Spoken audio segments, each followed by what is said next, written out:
We're going to talk about ghosts and UFOs and stuff. And it's a couple conspiracies. On the special, the Jason Carpenter is really, really sick special episode. Episode 403. The Jason is sick episode.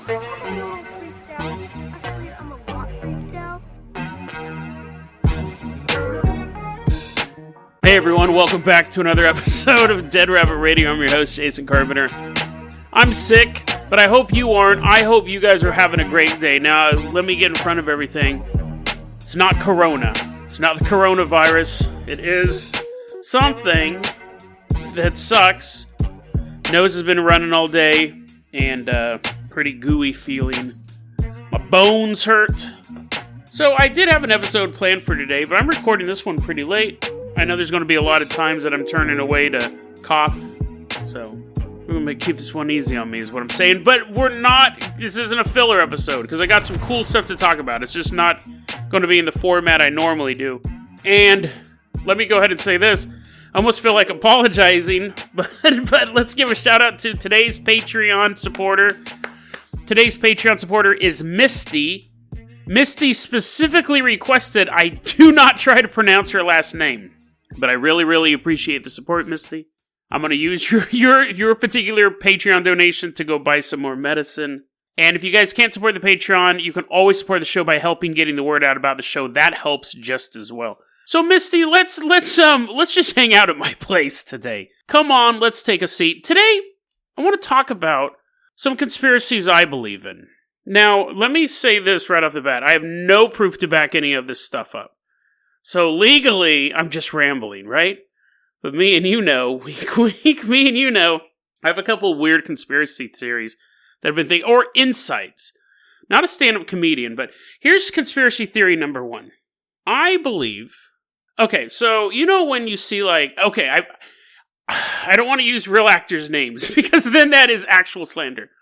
But let's say there is an actor who's preparing for a role in a superhero movie, and they go from being a normal-looking human to 180 pounds of raw muscle. You guys know this has happened multiple times. I'm not singling out one particular hero, but it used to be that action heroes were genetically built, like Arnold Schwarzenegger, Sylvester Stallone, Jean-Claude Van Damme. These were people who did not look like normal humans, just in their normal everyday life. But recently, though, past 10, 15 years, people started going, let's hire actual actors. Let's get an actual actor to do this and make them look buff for this particular superhero movie, Batman Begins. So, I think that, and not just that movie, Captain America, pretty much every Marvel movie starring a man. I think, outside of the Hulk, I think my personal conspiracy is that when you see an actor put on, this might blow your mind at first, but you gotta think about it logically. When you see an actor put on 30 pounds of raw muscle in between shooting movies, they're doing steroids. They are allegedly on steroids. Now let me say this. Steroids is one of those drugs that I don't really care about. I think steroids regulated very well outside of a sports competition, I think should be totally fine. I think you should be able to go to the doctor and say, hey, I want to get more fit, or I just want to look better. If we're allowing people to do plastic surgery, if we're allowing people to do surgery to their body, why can't people do steroids under like medical supervision? I don't have a problem with steroids personally. Steroids, like any drug, can lead to harmful things, yes. But I've always viewed steroids more as something that could be regulated within the medical system. If people want to take steroids, that's one of those things that I've always thought should just be regulated and should be legal.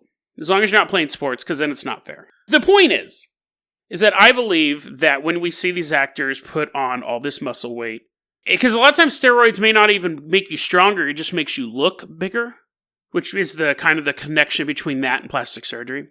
I think they give these actors steroids. Now, that would be it. Could you imagine the fallout if that came out? Because we always see these diet plans. I was watching this YouTube video today, and they're like, do you know how so-and-so got into shape for Captain America?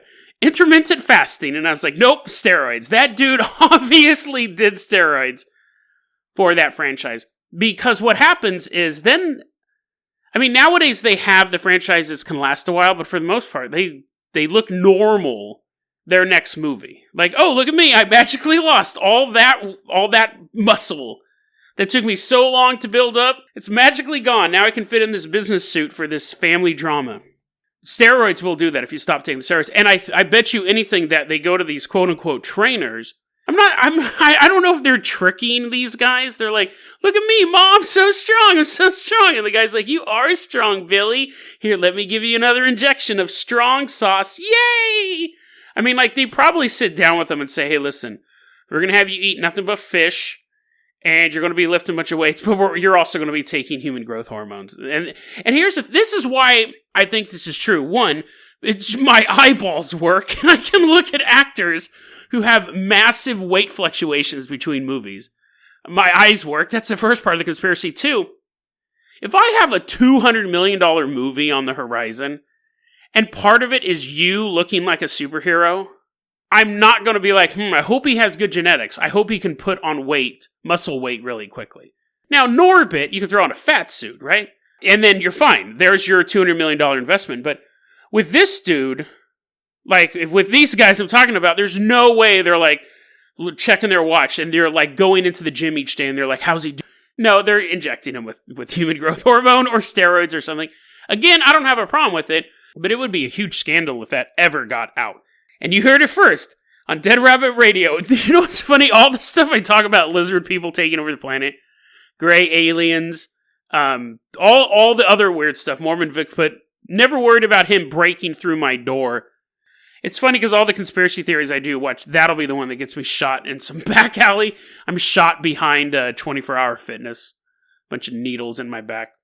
So let's go ahead and move on to our next segment. Our next segment is more of a thought experiment. So, you know how let me ask you this, guys and gals. I can almost guarantee, you have something in your house, your apartment, your dorm room, your shack. Remember MASH when we were kids? Mansion, apartment, shack house. That has nothing to do with what we're talking about. That was just a nostalgia thing. You remember? Wait, no. Now, I'm starting to lose it. Now, not remember. Misty's sitting in the apartment. She's like, dang it, why did I have to donate this episode? The episode that is the first step in Jason's mental decline.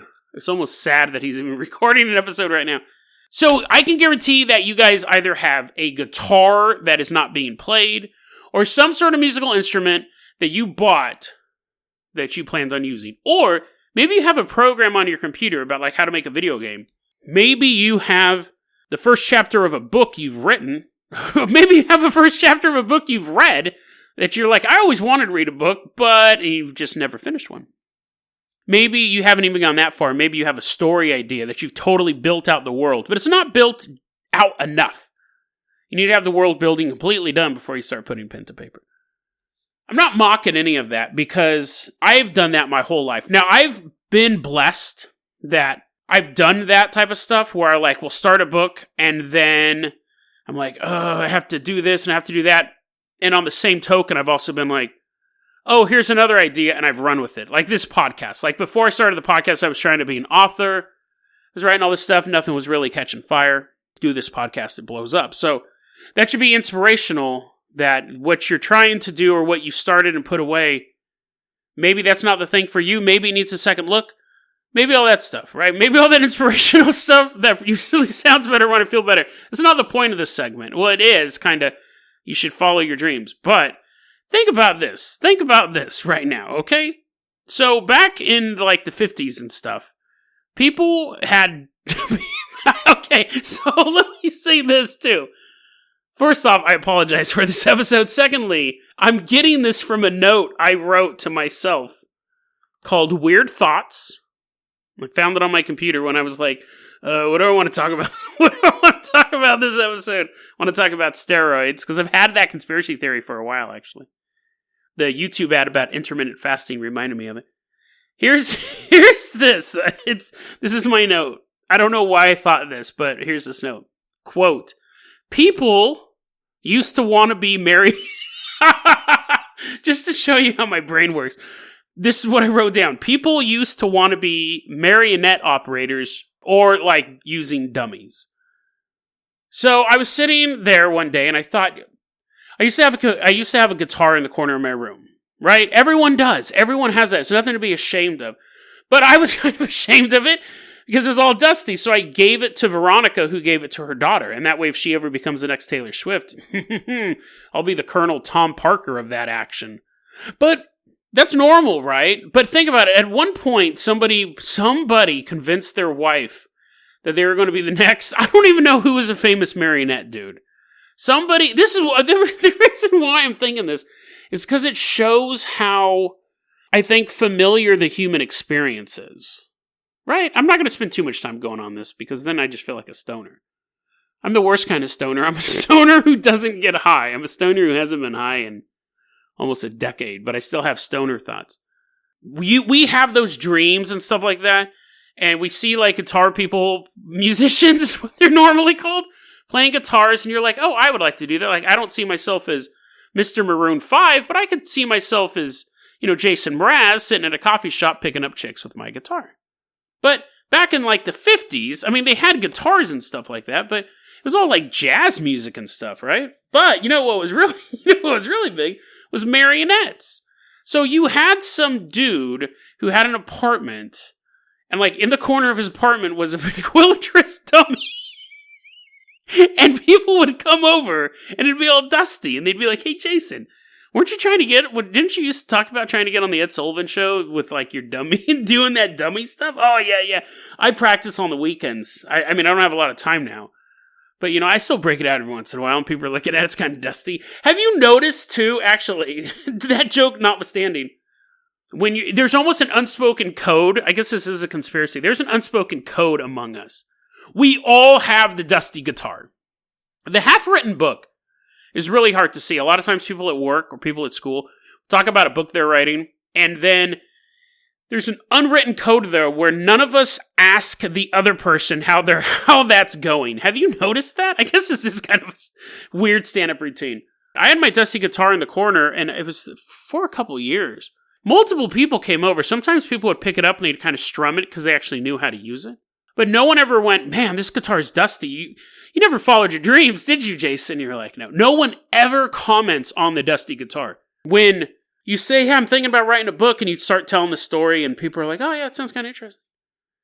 They may ask you once or twice, hey, how's that book coming? But and you go, oh, I'm still working on getting the characterization. After a while, people stop asking. And it's not because they're not interested.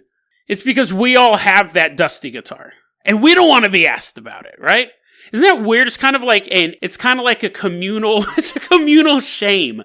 I believe you have to have the dusty guitar to get the Dead Rabbit Radio.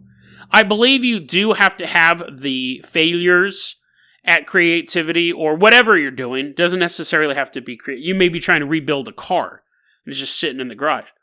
But I think you need to have the failures to have the successes. So if I tried picking up the guitar, it wasn't working. I wrote some stuff. Written a couple scripts. I've sent them out to production companies. No one's ever bitten on them. Stuff like that. So I think you have to have those failures to have the successes. And I'll tell you this, man. Success is weird. Success is weird. I know I've heard of the term fear of success. Everyone has a fear of failure, or most people have a fear of failure.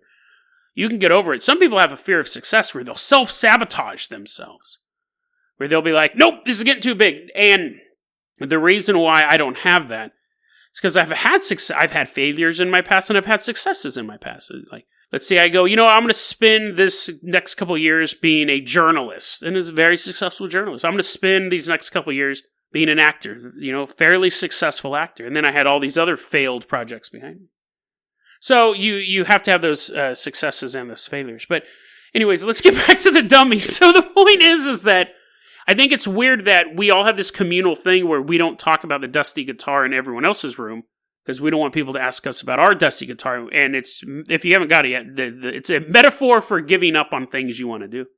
But that experience is even pushed farther back. In the 40s and the 50s, there were dusty marionettes and dummies and just dummies sitting in corners. And people finally, they always wanted to learn how to do it, but they just couldn't talk. They couldn't talk without moving their mouth.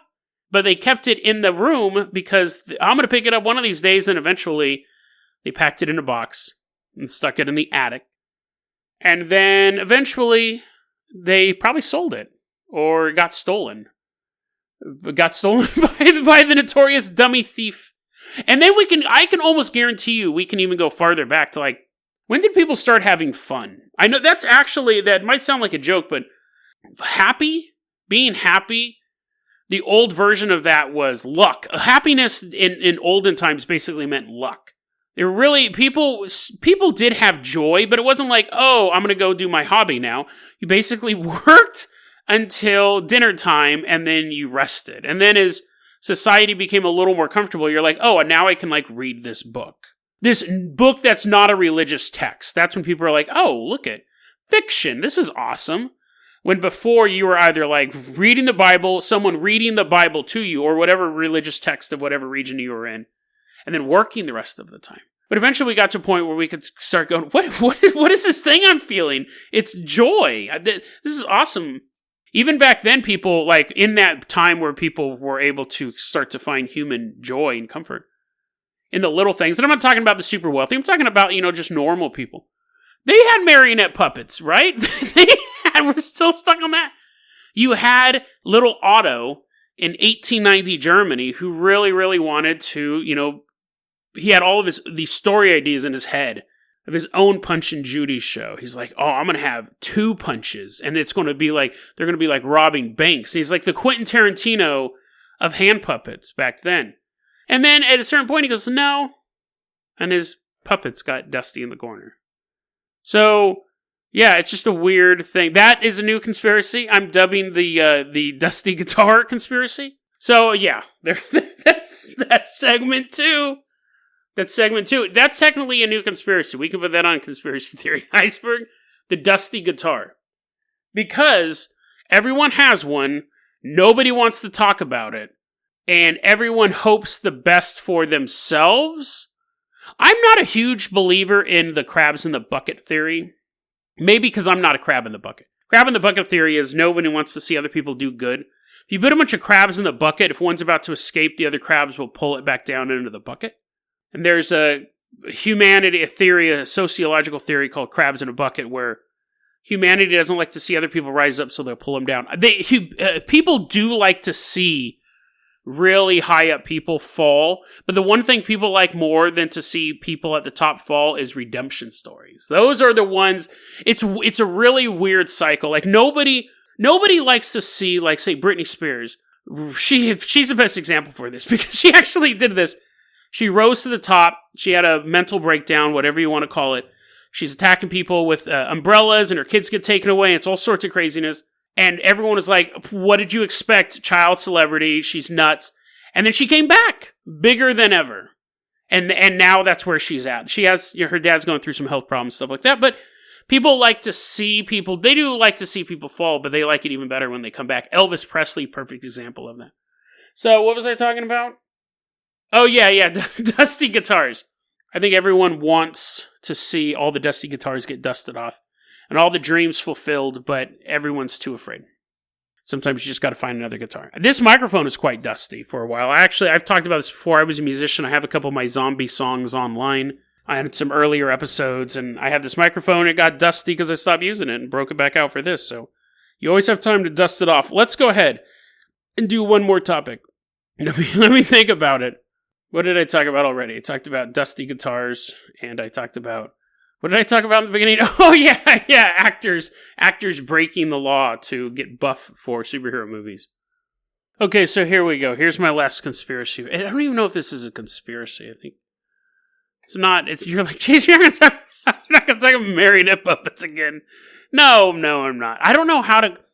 Let me just start. I think it will appeal to you guys because I think it explains a conspiracy theory. I walk a lot, and I have this weird thing when I see worms on the ground, I pick them up, I throw them in the grass. Now, I'm not a big old fuzzy dude. Like, I'm not super, like, I love animals, but not to the point where I don't eat them, right? I'm always eating an animal. I actually was a vegetarian for a couple years. But then it just got too expensive, so I was like, I'm back down my gullet, poor cow. But, I also don't go out of my way to hurt animals. And that's kind of the same way I'm with humans. Like, I'm not super like, oh, life should be cherished. But I'm also not like, I'm just walking down the street randomly beating people up. I'm a normal human, is what I mean by that. I'm a normal human. But a lot of times I'm walking, and it's a little bit of an effort to bend over and pick up that worm. I'm older. I'm overweight. Oh, yeah, the keto's gone out the window. I've been eating my body weight in soup since I got sick. But even on the keto, I'm still like 270, 43 years old. I walk everywhere. I get a good amount of exercise. Bending over to pick up worms, man, that's when you know you're old. Oh, I can't do it anymore, Judith. I can't do it. I don't know who Judith is. There's some random woman walking down the street. She's like, quit talking to me. Sorry, Judith. But I have a theory now. I'm sure you're like, I can't. What in the world is going to come out of Jason's mouth? Misty's already left. She's gone. She's left the apartment. She goes, I do not want to know what conspiracy. Dusty worms? What's going on here? Now, let me say this too. This is not, I'm not telling you to go out and start squishing worms. Because I'm going to pick them up. They don't deserve, I know why worms are on the pavement. It's because their house has got all wet. And they don't know what to do. They don't got eyeballs, right? And the second they get on concrete, they're like, uh-oh, this is not good. I'm just going to keep going in the same direction I'm going. They get further and further on the sidewalk. Now, the other day was real early. It was like 4 or 5 in the morning. I'm walking around. I'm a cat burglar. That's one of my many jobs. I was leaving a very, very successful heist. And I'm walking on the street, and I see a fat worm right on the sidewalk. I almost stepped on it. I didn't. And I reached down to pick it up, and I thought,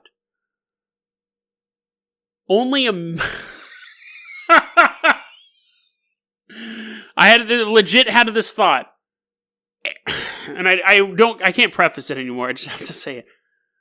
Only a millionaire could step on a worm. Now that is not a knock against millionaires at all. I've known a lot of millionaires in my life.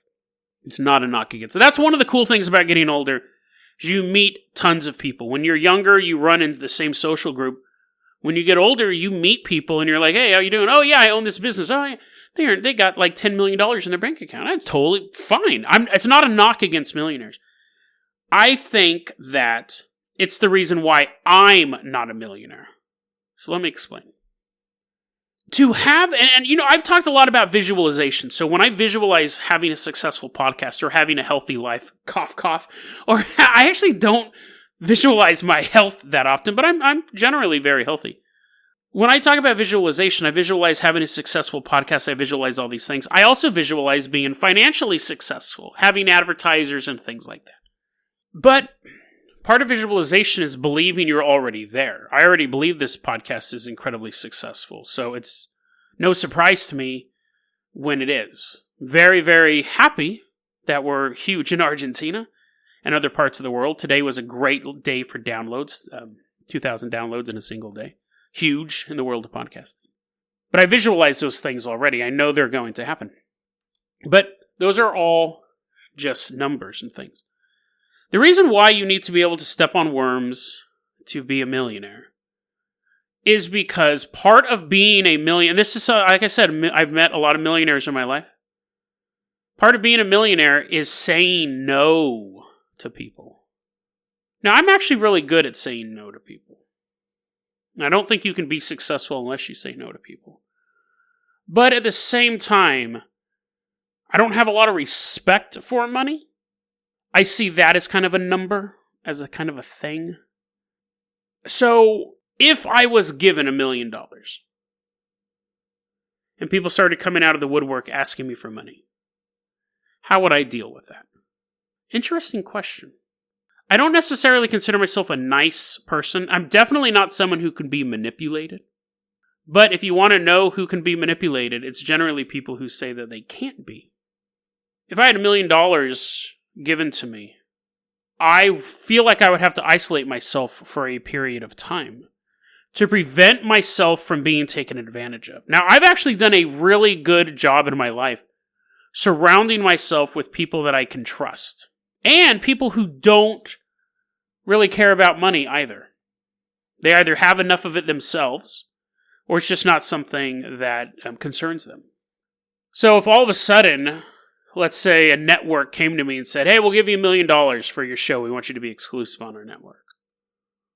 It would trouble me because I know that worm, as much as I love it, it's biological, it's alive, it's kind of gross, right? And it's in my way. But I'll take the time out to pick it up because I don't want to hurt it. It's not just me stepping over the worm. It's the fact that I pick the worm up and put it to where it'll be safe. I've done this for years. Obviously, when I was a kid, I was burning them with magnifying glasses and stuff like that. We used to take bees and ants and make them fight. But as I've gotten older, it's not only that I'll step over the worm, I'll pick it up and put it to where it will be safe, so other people won't step on it. So when people come to me and say, if someone comes to me and says, I want you to invest in a business, I'm not dealing with that. Or make your podcast grow if you get, no, I'm not dealing with that. I'm talking about people coming to me and saying, my daughter's sick. Or my son needs to go to a private school, he's getting bullied, and stuff like that. I'm not going to give you money just because whatever, but I'm talking about like people coming to me, I have $1 million and they're like, can I have 80,000 of it? My daughter's life is on the line. That's not really me being manipulated unless it's some sort of big scam. But I'd be hard pressed to say no to that, obviously. Because to me, money doesn't really mean anything. I think it'd be different if I earned the money, if I went from having $30,000 a year, which is roughly what I make, 20,000, somewhere around there. 20,000 to next year, 50,000 to next year, 100,000 to next year. That would, I think, be different because I would learn along the way how to say no. Because they say making money is not super hard. Keeping it is the hard part. Everyone can make money. It's saving it and keeping it, which is the difficult part. So, if I can't step on that worm, then someone comes to me with a serious health concern or a sociological concern, something like that. Because I was bullied in the 5th grade particularly, or was it the 6th grade I was bullied? I did go to a private school. So that was a real example for me. We had to scrounge money together. Because I was going to a really, really rough school. And it was in the 6th grade. I ended up going to St. Philip Neri, which is a Catholic school. Which was not as rough, and I made a lot of good friends there. But I think if I was slowly making the money, it would be easier for me to kind of figure that out. Because in my daily life, I won't step on that worm. So in a visualized future, when I'm visualizing myself saying this podcast is successful, I have all this money, I also visualize people coming up to me saying, hey, can I borrow some of that? I need it for this, and me saying no, and then other people saying I need it for this liver transplant, and me going, well, I only have $1 million, and you're asking for 10% of it, like, yeah, sure, here you go. So it's just a weird, and what happens is then 10 people ask you for 10% of it, and then you have nothing. I think that's one of the reasons why I said earlier about the fear of success. I'm not fear of being financially successful, but I want it to come slow enough that I can acclimate to it. Because otherwise, I'm just going to blow through all of it. Either me doing stupid stuff, or me caring too much. Just like I care about that worm on the ground. So on that dark morning when I almost stepped on that worm, I remember I didn't step on it. The moral is not me stepping on it and going, ha ha ha ha ha, universe, give me what I ask. I've created the sacrifice. But I think in that moment I picked the worm up, threw it in the grass and went on my way right into the maw of a flying bird. Went on my way and I thought, I think this is the reason why conspiracy theories about the ultra wealthy being super evil and eating babies and sacrificing children and all this stuff. I think this is one of the reasons, and this is really where we're ending this. This is one of the reasons why that type of conspiracy theory is so prevalent. It's never the poor people eating babies. You very rarely hear about the homeless population injecting the blood of the young into their bodies. Now I will be a hobo and young forever, forever, forever. I think it's easy for us to see a separation between us versus them, because for us to look at them and for them to have that type of wealth, it's easy for us to go, if I had that wealth, I wouldn't be that wealthy. If I had $200 million, if I had $200 billion, I would be giving it to my friends and my family. I'd be taking care of everyone. That's who we are. So when we see someone else who has an obscene amount of wealth, we go, why aren't they spreading the love? That's what I do. That's what I do. I think it's because it is that slow acclimation to it. And learning to say no. Doesn't necessarily mean they're stepping on the worms. But it doesn't necessarily mean that they're not either. If I had $200 billion, if I had that type of money, my family would be taken care of. People that I believe would need it would be taken care of. But if I slowly got richer and richer and richer, I'm not walking at 4 a.m. I'm not walking that much at all. I'm not seeing the worms anymore. I don't see a worm for 4 or 5 years. I'm sure there are people who listen to this podcast who are like, I don't even remember the last time I saw a worm. I've walked more in my life than I've driven at this point. And people are like, where is this guy walking? Wormville, USA? But you get acclimated to that type of wealth, you stop walking, you're driving everywhere, you're busy.